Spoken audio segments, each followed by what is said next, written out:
ఈ రోజుల్లో పరిస్థితి ఎలా అయిపోయిందంటే, పాపం చేస్తాను సార్, దానికి తగ్గట్టు పుణ్యం కూడా చేసేస్తాను అన్నట్టుగా ఉంది పరిస్థితి అంతా కూడా.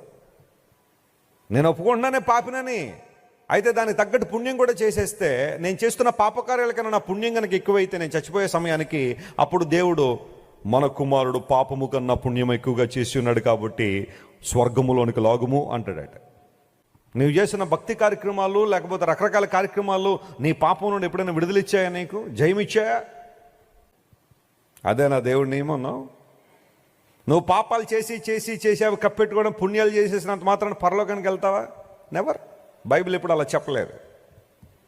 ఆ పాపములకు ప్రాయశ్చిత్తం జరగాల. No sin in the world will go unpunished అన్నాడు దేవుని సేవకుడు. ప్రపంచంలో మానవుడు చేస్తున్న ప్రతి పాపానికి శిక్ష ఉంది. శిక్ష లేకుండా ఏ పాపం పోదో.